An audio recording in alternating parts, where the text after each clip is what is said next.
Good morning, good evening, good afternoon, ladies and gentlemen.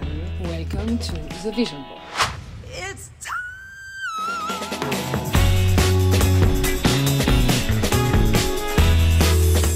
J'adore faire des vision boards. Déjà, je vais vous définir la vision board. Un vision board, ce que c'est un tableau visuel de tes goals.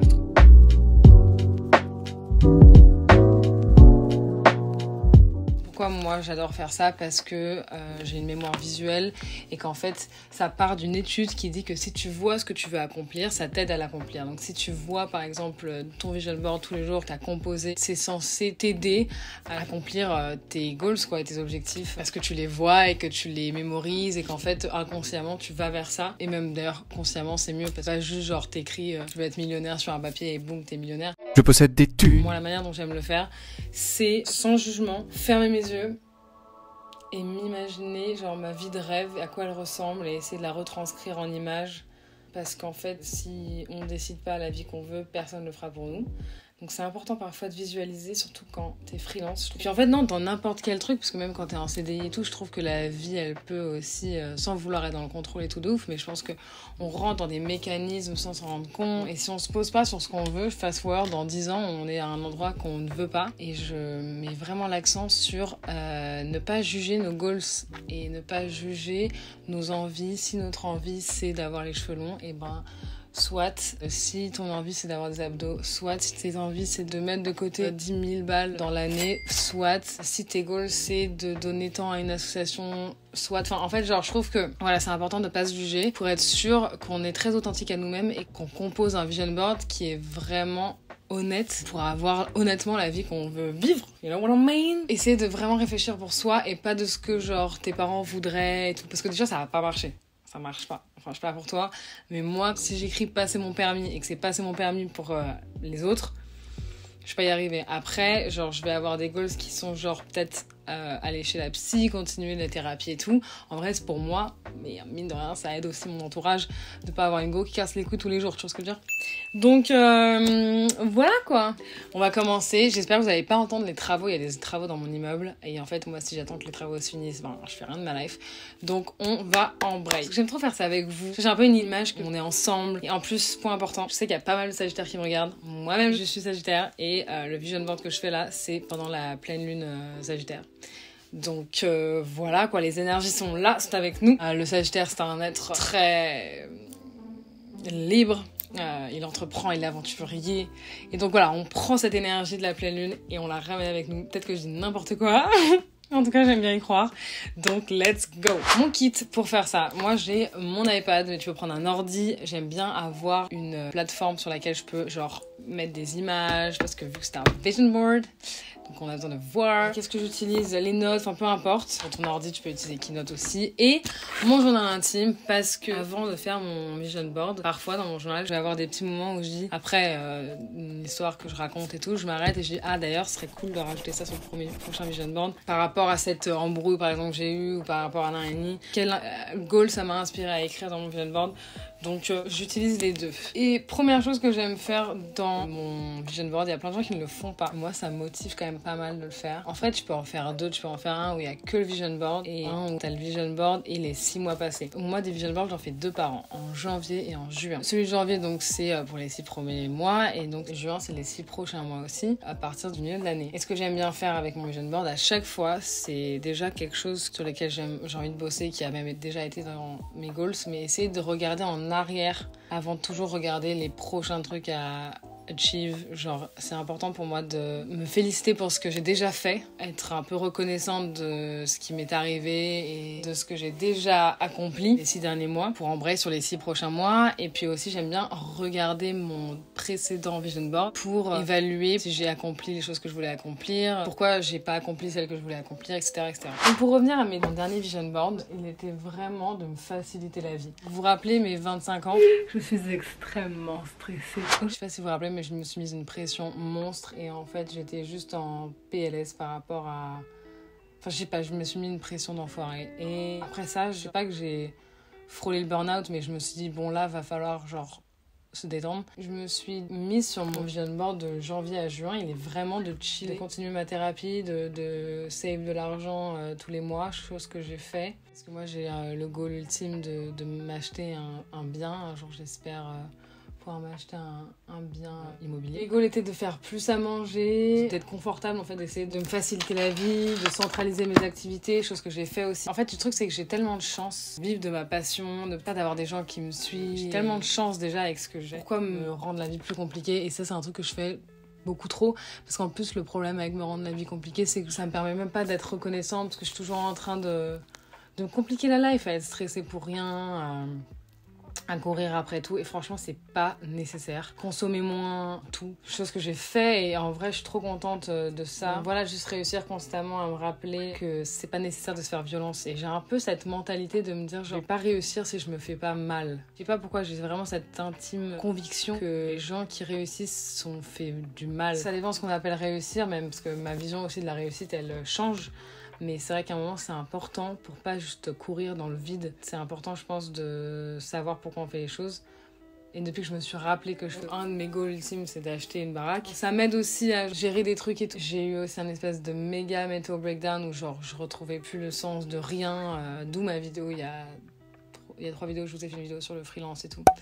Donc pas mal de choses se sont passées dans ma tête, physiquement, ce que j'ai bougé, j'ai grave pris soin de moi. Rien de fait de moins ou de plus, j'ai juste fait les choses différemment. J'ai fait mes partenariats différemment, je quitte mon agence d'influenceur pour gérer mes choses en interne, juste pour décider les choses plus et qu'elles soient plus en phase avec moi, que je me retrouve plus et que je sois pas fatiguée à genre courir après une authenticité, courir après des trucs qui en réalité genre ne sont pas très importants pour moi. Je sais pas si j'ai grave parler dans le vide, mais bon, j'espère que vous me comprenez. Je fais une petite pause eau et pour vous rappeler de vous hydrater. Donc voilà, pour commencer, je vais aussi faire un recap des derniers 6 mois. Je vais ouvrir une nouvelle page, c'est une page A4. Je vais la tourner, je vais rapetissir. Et ici, enfin, ça dépend quelle personne tu es, mais moi je suis quelqu'un. Visuellement, c'est hyper important que j'ai un truc qui soit plaisant au regard parce que ça va jouer sur à quel point je vais le regarder. Là, ça va être genre en gros un tiers de la page va appartenir aux achievements et les choses qui sont passées les 6 derniers mois. J'ai continué la thérapie avec ma Russ. Donc on fait une thérapie de jumeaux, c'est incroyable. Je vais juste mettre thérapie Thérapie Twins. J'étais dans le L, dans le magazine L de Léna Mafouf. Et d'ailleurs, j'ai une petite anecdote à vous dire. Dans cette soirée-là, Léna est venue me voir pour me dire qu'elle me connaît depuis le lycée, début lycée, et qu'elle me trouvait trop stylée, genre au lycée. Et que j'étais grave la queen du lycée. Enfin, je sais plus ce qu'elle a dit, mais genre, elle était grave en mode... Elle était très mimes, et ça m'a fait trop plaisir. J'ai continué ma thérapie solo, qui d'ailleurs est une nouvelle psy que je fais, et je me rends compte à quel point aussi c'est tellement un privilège de pouvoir avoir un psy, mais c'est tellement important pour construire des relations saines. De rien, je vois grave la différence entre mes potes qui vont chez le psy et mes potes qui vont pas chez le psy, parce qu'on avance plus vite quand t'as une aide de quelqu'un. Après, c'est un méga privilège parce que ça coûte de l'oseille, et donc ça aussi, je suis très reconnaissante de pouvoir vivre ça. J'essaye aussi de cut down sur tout ce qui me fait stresser, parce que la poteau elle est angoissée, ça vous avez capté. Donc j'ai arrêté le café et j'ai un peu le goal d'arrêter de boire de l'alcool, parce que honnêtement, sans vouloir être hyper extrême, moi dans ma famille il y a des antécédents problématiques avec l'alcool, et je pense que c'est pas quelque chose à prendre à la légère. Je pense que c'est cool si on arrive à le faire. Moi j'ai pas forcément j'ai pas forcément un caractère d'addict, à part avec le sport, que j'adore faire du sport et tout, mais pas toujours été très sain, mais aujourd'hui ça l'est. Enfin, en fait, je suis en train d'essayer d'enlever tous les stress, et l'alcool sur le moment ça déstresse, mais long terme ça stresse de ouf. Je lâche mon agence d'influenceur, et ça j'ai trop hâte les gars. Je trouve ça trop bien en fait, les agences au début un peu pour te briefer, pour te montrer comment ça se passe, mais après tu construis une équipe pour toi avec le temps. Enfin, ça faisait genre 2 ans que j'étais en agence, maintenant j'ai un avocat à moi, j'ai mon comptable. Et en fait, quand t'es en société, t'as beaucoup plus intérêt à avoir des frais que payer en pourcentage quelqu'un. Donc là, je vais avoir des gens, je vais créer ma propre team de prod et tout. Et du coup, je vais forcément faire du travail qui me ressemble plus. Je vais pouvoir fournir du contenu qui me ressemble plus. Donc franchement, ça me fait trop kiffer et j'ai trop hâte. Je suis trop excitée. Et ça, c'est un gros truc qui me fait... Genre, vraiment, j'ai que hâte d'être en solo. Genre. Aussi, c'est compliqué parfois de créer du contenu et in fine... sans vouloir être trop vulgaire, mais remplir les poches de gens qui peut-être ont des valeurs différentes aux tiennes. Et voilà. je shame personne et je veux pas dire, mais c'est juste que tant qu'à faire, si je dois payer un photographe, ça va être mon photographe, quelqu'un de mon cercle proche. Voilà, juste genre garder la main sur mon image un maximum. Et en étant indé, ça peut être que bénef. Donc ça, c'est trop cool. D'ailleurs, je vous conseille, mes fellow freelance, de checker les vidéos de Manon Caillasse. Elles sont trop stylées et elles sont surtout hyper intéressantes pour les freelances. Parce que mine de rien, on est pas mal. Et je trouve ça chouette que la parole, elle s'ouvre. Et grâce à ça, on commence à tous un peu essayer de s'entraider dans ce milieu. Et je trouve ça chouette. Et comme elle disait, on a juste moins de sécurité que quelqu'un qui est en CDI. Et c'est juste un fait. C'est très instable, mais s'il y a bien un avantage en tant que freelance, c'est qu'on a quand même la liberté de faire pas mal de trucs. Genre, ça, il y a un truc qu'on se rend pas compte, mais quand t'es freelance pour quelqu'un, t'as le droit de te dire, moi, je suis entêtée, ou à moins qu'avec ton employé, vous avez définir les choses autrement. Enfin, en vrai, un freelance, il a quand même pas mal de liberté. Et ça, faut pas qu'on l'oublie parce que il y a pas mal d'ambiguïté dans ce statut-là qui font que beaucoup d'employeurs jouent avec. Putain, on a fait notre premier pop-up Rusmin. C'était incroyable. On a tout niqué. Vous étiez trop mignons. Je vous en ai dit, de toute façon, j'ai pas arrêté de vous remercier. Mais c'était grave un achievement pour moi. Vraiment, trop cool. J'ai aussi pris rendez-vous, parce que comme vous le savez, comme je fais que le rabâcher, dans l'immobilier pour potentiellement acheter un bien. Ce n'est pas aussi simple que ça, pour plein de raisons. Mais la première étant qu'en ce moment, les taux sont à 3,5. Donc je sais pas si vous êtes un peu informés sur tout ce qui est prêt et tout. Mais en gros, ça a rarement été pire pour prendre des prêts. Je n'ai pas assez d'argent pour payer cash un appartement. Donc évidemment, je dépends des prêts. Et aujourd'hui, les prêts ont des taux d'enfoirés. Donc je vais attendre. Et ça aussi, c'est un truc, ça va grave avec le truc de grandir et je trouve devenir un adulte. C'est aussi de être un peu plus patient. J'ai déclaré mes impôts en société pour la première fois. Franchement, ça c'est... It's the little things, you know, we gotta really, genre... Enfin, j'avais déjà déclaré mes impôts, mais pas en société. Donc c'est la première fois que j'ai une société, parce qu'avant j'étais en auto-entreprise. Maintenant je suis en société. J'ai toujours pas passé mon permis. Genre vraiment, on va se retrouver à 30 piges sur YouTube et je vais vraiment être en mode genre... Je peux pas passer mon permis, les gars. Je pense un peu être ficha, là. Ma sœur, là. À partir du moment où ma sœur jumelle a quelque chose que je veux, c'est là où la compétition arrive. Mais elle est pas mauvaise, elle est pas genre mal. D'ailleurs, la thérapie de jumeaux, si vous avez un twin et vous voulez gérer des trucs avec votre jumeau, et moi je trouve que c'est trop bien. Franchement, la thérapie de jumeaux avec ma soeur, ça nous a trop aidé. Je vois tellement de jumeaux qui se parlent plus et qui genre juste ont abandonné leur fusion. Alors que guys, we have a serious fusion. Comme cul et chemise. D'ailleurs, je vous recommande d'aller mater son podcast qu'elle a fait avec Garance, ma poteau tatoueuse qui m'a tatoué plein de choses, ainsi que Uriel. Mais s'il y a bien 2 personnes qui ont tatoué mon corps, c'est Garance et Uriel. Et Garance a fait un podcast qui s'appelle Uncasted avec une poteau à elle. Et elles ont enregistré Minou, Yasmine, donc je vous invite à aller checker. J'ai appris à faire du tricot aussi. C'est vraiment dans mes goals d'augmenter mes skills, de pas rester sur mes lauriers. J'ai trop envie d'apprendre toujours plein de choses. Apprendre à faire du tricot, apprendre à faire des trucs plus intéressants en couture. Genre vraiment, je trouve que c'est un truc qui est un peu dur après les cours de continuer à apprendre. Tester des nouveaux cours de sport aussi, j'adore. Je suis trop fière de ça. Parce que tester de nouveaux cours de sport, parfois ça peut être un peu intimidant parce que t'arrives dans un cours, en général les gens ils sont un peu l'habitude et tout. Et j'ai testé de nouveaux cours de sport. D'ailleurs, je me suis toujours demandé si ça vous intéresserait que je fasse une vidéo autour du sport. Alors j'ai très peur parce que le sport peut être vachement mal vu. Et ce que je comprends, parce que moi, plus jeune, ça a vraiment été un truc assez triggering au niveau de mes TCA quand j'étais ado. Parce qu'en plus, quand on est ado, on est hyper vulnérable, on n'a pas trop confiance en nous et tout. Mais c'est dommage, parce que en fait, je trouve ça dommage que le sport ait cette image-là, parce qu'à côté, elle a une image hyper empowering. Je sais jamais comment dire ce mot en français. Et je trouve ça dommage parce que, voilà, il y a des cours de sport que je fais qui franchement, ont participé à ma réussite, genre, je dis pas que je suis genre, et si en fait, j'allais dire ouais, je dis pas que j'ai réussi, mais si, pour moi j'ai réussi, ok, et j'ai l'impression qu'on n'a pas le droit de le dire, mais pour moi j'ai réussi, genre déjà j'ai fait un pop-up, il a trop bien marché, à partir de ce moment-là j'ai réussi, je suis en vie, à 25 ans, je suis heureuse, je suis plus heureuse de quand j'avais 18 ans, à partir de ce moment-là j'ai réussi. Et ça, c'est un slay. Je pense que le sport, ça m'a grave permis de prendre confiance en moi. En tout cas, pas n'importe quel sport, mais genre dynamo. Ça m'a grave aidé à me pousser et à prendre confiance en moi et être en mode genre... Oh, je suis hyper fière de moi pour un truc. Et ça, je vous l'ai pas dit. Mais ça fait trop partie de ma health.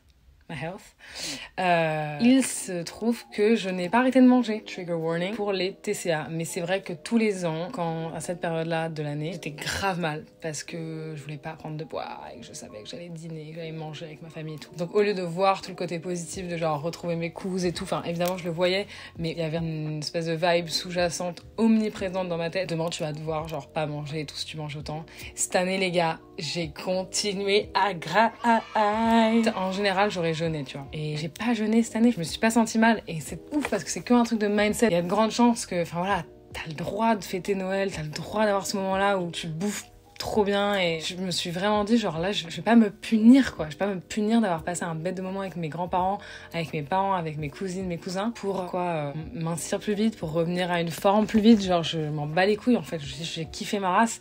Et graduellement, mon régime alimentaire, a recalé, mais bon, c'était rien. Enfin, tu vois, tu passes une semaine avec tes grands-parents à Graille, genre, kiff, tu vois. Par contre, attention, j'ai l'ambition d'avoir des abdos, mes amis. J'ai l'ambition d'avoir des abdos. Et pareil, comme je vous ai dit, j'ai pas envie d'avoir honte de mes ambitions. Et si mes ambitions sont d'avoir des abdos, soit. Donc je vais mettre abdos saillants. Je compte avoir des abdos en fait. Moi je quitte pas cette life dans ce corps-là sans avoir des abdos saillants. Et déjà j'ai des bras de ouf. N'entre pas. Et d'ailleurs, j'ai eu une pulsion. Alors, faut savoir que si vous connaissez un peu mon antécédent capillaire, je suis passée par 12 000 trucs. Là, le goal vraiment de pas toucher à mes veuches. Et honnêtement, d'avoir rasé mes cheveux, ça a été la meilleure décision de ma life. Ils sont en bonne santé, les potos. Ils sont en bonne santé. Avec ma Russ, on est à fond là sur les produits de pousse Luxéol. Et en fait, on se booste chacune à genre, on se lave les cheveux qu'une fois par semaine. Donc ça veut dire qu'il y a bien la moitié de la chaîne où j'ai les cheveux gras, surtout que je fais du sport un jour sur deux. Donc j'ai très vite les cheveux gras, mais je m'en bats les couilles parce que là, je vais avoir des beaux cheveux. Là, je les ai lavés pour vous. J'ai appris à maquiller aussi. Qui fait ça? Ouais, pourquoi je l'ai pas écrit? En fait, à un moment, c'est pas possible de dépendre des gens pour se maquiller. Donc, j'ai appris à maquiller. Et ça, c'est pas mal. Bon, bah, on va passer au prochain mois maintenant, parce que là, ça s'agirait un peu d'agir. Maintenant, on va s'attaquer au nerf de la gear.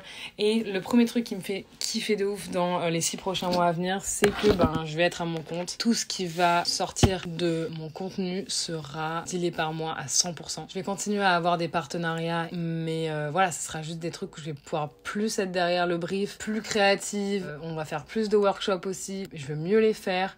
On va faire des pièces plus intéressantes. Les 6 prochains mois, j'ai pas envie de faire trop plus, je vais juste faire mieux. Donc ici j'ai écrit mes 6 derniers mois et là à droite je vais écrire, donc dans l'autre partie je vais écrire les 6 prochains mois, mes goals. Stop smoking and drinking. Franchement, en tout cas j'ai vraiment envie d'arriver à faire la fête sans ça, donc je vais plutôt écrire go out without smoking and drinking. Il faut savoir que j'écris que en anglais dans mes trucs. Ça énerve certaines personnes, on va savoir pourquoi. Peut-être parce qu'ils connaissent pas mon background. J'ai une histoire. J'ai un background. J'ai habité à Londres 6 ans, un peu quand j'étais petite et aussi un peu dans mon adolescence. Je sais pas, pour une raison ou une autre, l'anglais est une langue avec laquelle émotionnellement, c'est plus simple. Parce qu'en fait, j'adore faire la fête, mais je trouve ça trop dommage que ça doive absolument être related to genre boire et fumer. Franchement, j'aime pas boire et fumer tant que ça. Peut-être que je vieillis, mais en réalité, j'ai jamais trop aimé la teuf. J'aime pas dormir tard, j'aime bien me réveiller tôt. Je suis grave devenue une morning person. Les gars, les 6 derniers mois, j'ai fait un cours de soir à 7h30 du matin. Ça, c'est une fierté. Donc là, on est sur June à décembre. Augmenter mes skills, les choses que j'aimerais apprendre à faire, que ça soit dans la couture et aussi dans la compta. J'ai vraiment envie de tout comprendre. Continuer les thérapies différentes que je fais. Je trouve que les thérapies en solo, vu que c'est vraiment entre toi et toi, je trouve que ça demande un petit moment pour rentrer dedans. Et il faut être patient, malheureusement. Il y a beaucoup de choses qui vont te donner envie de pas le faire. Enfin, moi, déjà, je trouve le principe de s'asseoir et payer une personne pour t'écouter, et je trouve un peu bizarre. Mais en vrai de vrai, c'est hyper important. Je vais pas avoir de choix que être proactive. Je vais être proactive sur mes partenariats. Surtout, il y a un truc qui est hyper important et j'ai envie de continuer à pousser ce que moi je trouve cool. Et on se rend pas compte, mais on est très souvent influencé par les autres et c'est important aussi parce que c'est ça qui fait le monde dans lequel on vit. Mais ceux qui m'inspirent en tout cas le plus, ça va être les gens qui font confiance à ce que eux ils trouvent cool à la base. Parce que qu'est-ce qui est cool? En réalité, les choses changent tout le temps, les tendances changent tout le temps. Ce qui va vraiment être cool, c'est juste le fait que quelqu'un va défendre son style, quoi, et qui voit Maui par exemple avec ses jupes sur ses pantalons, avec TikTok, comment elle se faisait lynchax au début, et maintenant, genre, tout le monde porte ça. C'est tellement important de faire confiance à ce qu'on trouve cool, à ce qu'on trouve sympa. Donc j'ai envie de continuer à faire ça. Rusmin est disponible chez Kiliwatch, les gars, au moins pour un petit temps. Donc vous allez retrouver souvent Rusmin chez Kiliwatch. Comme d'hab, vu qu'on reste de l'upcycling avec des stocks limités, en général, on va essayer de faire un maximum. Mais vous trouvez pas mal de pièces chez Kiliwatch, donc je vous invite à aller checker. Il y a 2 ans aussi, j'avais eu l'ambition de rendre l'image de Rusmin un peu plus cool. Et je trouve qu'on y arrive de plus en plus. C'est pas que l'image galérait à être cool, mais c'est juste que moi, j'étais pas contente avec le visuel et tout. Et de plus en plus, ça commence à être cool. Parce qu'en fait, on a une problématique avec l'upcycling. J'en parlais avec une autre copine à moi qui a lancé sa marque d'upcycling et on se disait, en fait, c'est chiant un peu l'upcycling. Bon, c'est chiant pour plein de raisons et en même temps, c'est trop bien pour plein de raisons.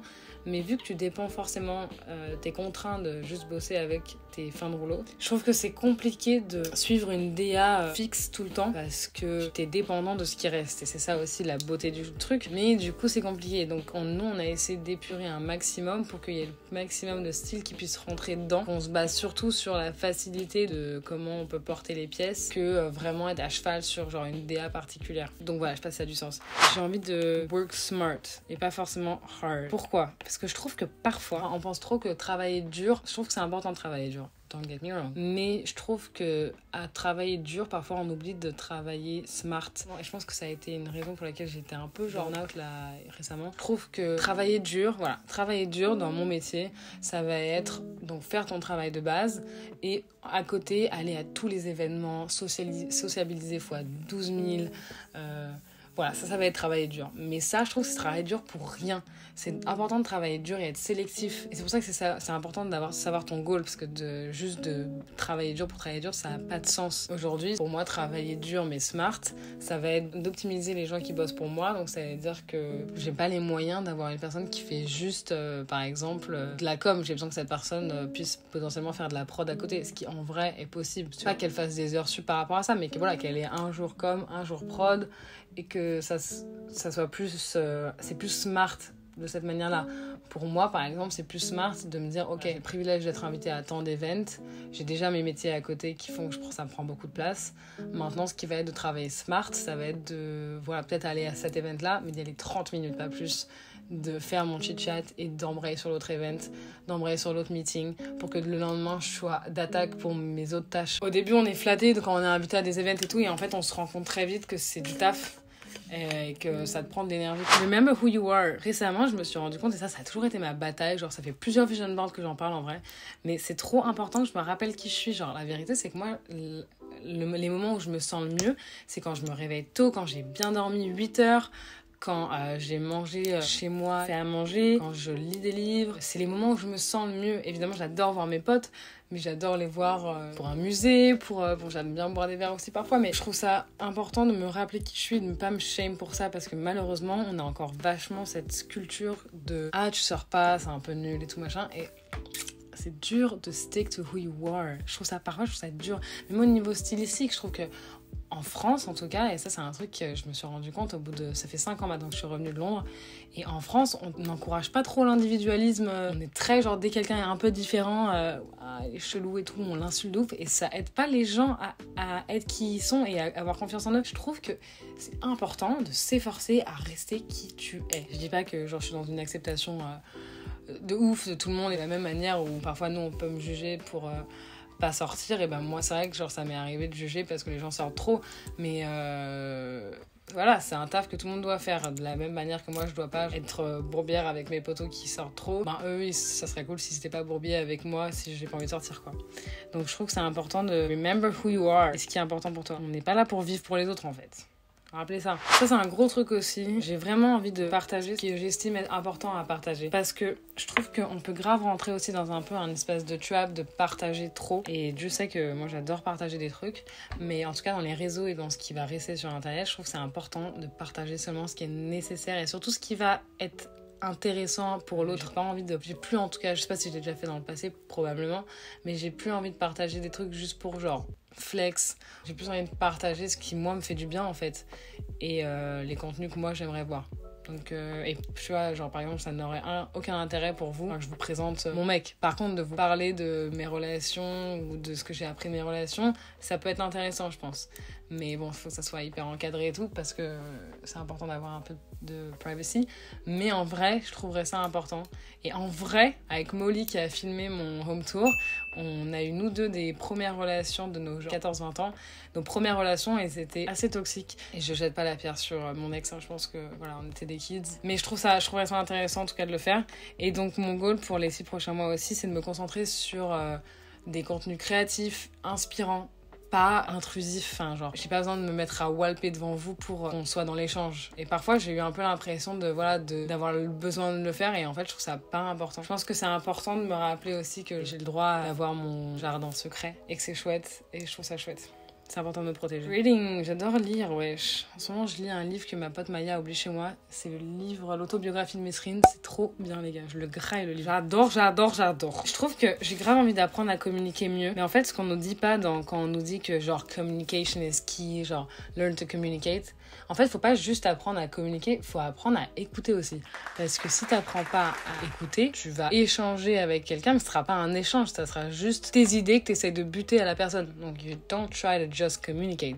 Try to listen. Moi, j'ai beaucoup pu être juste genre dans le... À peine la personne, elle a fini de parler, genre je réembraye. Mais en fait, j'ai pas écouté vraiment. Et si j'écoute, je me rends compte que ça va en fait, pas besoin d'en renchérir. Et le dernier, c'est vraiment planifier les semaines en avance. Enfin en tout cas, mes créations de contenu en avance. Parce que j'en ai marre en fait, des contenus qui sont jetés comme ça dans l'internet. Enfin, c'est une poubelle à contenu de merde. Encore hier, je regardais les Kardashians, c'est vraiment de la merde, mais alors qu'est-ce que ça fait du bien quand même. Et là en même temps, je me dis parfois, est-ce qu'il faut faire du contenu de merde? Parce que quand même, ça fait du bien le contenu de merde parfois. Et en vrai, non, je pense pas. Je pense que c'est intéressant. Vous avez quel sentiment, vous, quand vous regardez mon contenu? Est-ce que vous avez l'impression que je suis juste une grosse égocentrique qui partage sur sa life, qui a l'impression de l'avoir tout figure out? Ou est-ce que vous apprenez des choses par rapport à mes... Je suis chaude de savoir, en vrai. Franchement, je serais intéressée de savoir. Maintenant, je vais mettre tout ça en images, mais en gros, on a fait la plus grosse partie. Je trouve ça chouette. C'est atteignable. J'aimerais bien avoir un peu peur, là. Il manque un peu de spice. Je trouve ça important, parfois, d'avoir des goals un peu qui te font peur. Je pense qu'en réalité, là, le truc qui me fait peur, c'est important d'avoir un goal par 6 mois qui te fait un peu genre t'es un peu en mode genre oh pétard je vais devoir booster, tu vois, genre je trouve ça chouette. Et là pour le coup ça se frôle entre les abdos saillants et être en indé, que hâte d'être en indé, de mieux comprendre, vraiment d'avoir la main sur tout, de faire la prod, de répondre aux mails, de négocier mes contrats, pas d'agent, je vais être en face to face avec les clients, je vais leur dire en fait là votre brief il pue la merde gars, faut changer ton brief. J'ai grave envie d'apprendre à communiquer mieux. Si vous bossez avec des marques là, les gens qui m'écoutent, s'il vous plaît, demandez aux influenceurs ce qui va marcher. Ça ne sert à rien d'imposer des trucs à des influenceurs, des créateurs de contenu ou whatever, ça sert à rien. Bon, je vais faire mon vision board, je reviens vers vous quand l'image sera terminée.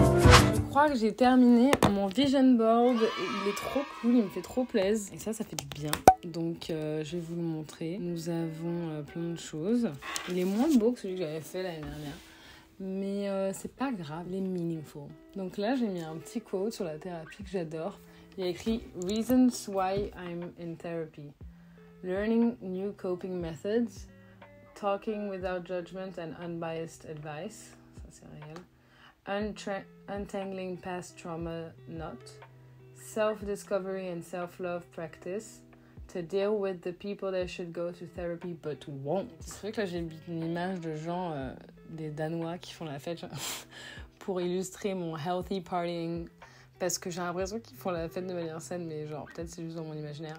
J'ai mis une meuf qui lisait au bord d'une rivière parce que je veux que faire ça en fait. J'ai mis des workshops, j'ai mis le pop-up Rusmine. J'ai mis des trucs de compta parce que j'ai envie de devenir une boss en compta. J'ai mis un petit pantalon en tricot parce qu'il est trop cool et j'aimerais trop faire un truc comme ça. J'ai mis des petits quotes sur Work Smart. J'ai mis des abs de Linique. I'm shredded la photo. Et j'ai mis un petit matcha parce que en fait, au-delà du truc de matcha, ça représente aussi un peu genre un calme et genre une envie d'enlever les choses qui me stressent dans ma vie. Donc voilà, mon petit vision board. Je pense que je vais peut-être le rendre un peu plus esthétique ce soir quand je vais dormir. Je vous mettrai peut-être la version finie ici. Mais il me paraît plutôt bon et il me paraît proche de moi et proche de mes envies. Il me fait du bien. J'ai hâte d'embrayer sur ces 6 prochains mois. J'espère que ça vous aura inspiré, peut-être, aidé. Je ne sais pas. En tout cas, moi, je vous encourage à faire ce que vous voulez et faire ce que vous voulez de votre vie et prendre soin de vous et prendre soin de vos proches. Et je vous embrasse et on se retrouve très bientôt pour une nouvelle vidéo. Bisous.